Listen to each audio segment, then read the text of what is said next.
আসসালামু আলাইকুম। কেমন আছেন আপনারা? আশা করি ভালো আছেন। আলহামদুলিল্লাহ আমি খুব আপনাদের দোয়াতে ভালো আছি। এই তো আপনার বাজার আপনার খালু পান বেশি আমারে বাজার করে এনেছে, কিন্তু গ্রামের মানুষ যা কিছু বেচলেই লাভ, কারণ এখন তো আলুর সিজনে আলুর নাই দাম, কৃষকের খুব কষ্ট।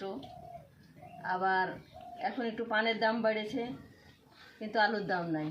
সব দিক দিয়েই কৃষকের কষ্ট আবার সুখ আছে। এই তো বাজার থেকে নিয়েছে নতুন শাক, পাটের শাক। আপনারা কে কী নামে চিনেন তা জানি না, আমরা পাট শাক বলি। এই পাট শাক এনেছে, আর এই তো তেল, আর এই যে আমার এখানে ডাব এনেছে। প্রতিদিন একটা করে ডাব খাইতে হবে, ডাক্তারে বলেছে। কিন্তু কি করব, প্রতিদিন কি কেনা সম্ভব? তো হাটের দিন করে একটা করে লেগছে, কারণ শরীরে লবণ শর্ট হয়ে গেছে, তাই ডাক্তারে বলেছে খাইতে, ঠান্ডা খাইতে। তো এই যে মেলা দিন পর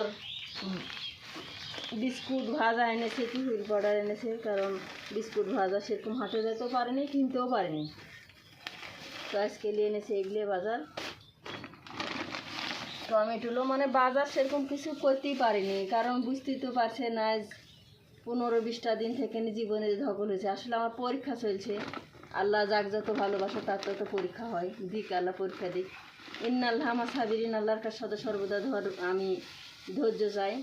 যে কাঁচামরিচ, ও সেই সুন্দর গড়ের মাছ নিয়ে এনেছে। মাছগুলি কিন্তু ছোটো ছোটো, ভর্তা করা হবে। তো এই যে গড়ের মাছ ভর্তা, আমার ছোটো বেটা বড়ো বেটা, তারপরে আপনার খালুর খুব পছন্দের মাছ এই গড়ের মাছটা। তো অন্য মাছ আনেনি, কারণ নুন জ্বালাই গেলে মাছ টাছ খাইতে ভালো লাগছে না।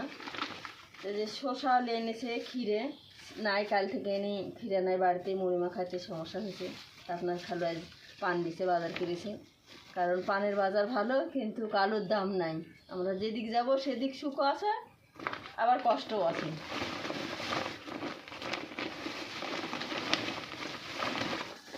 একটু বাগুনগুলো সুন্দর বাগুন, একবারে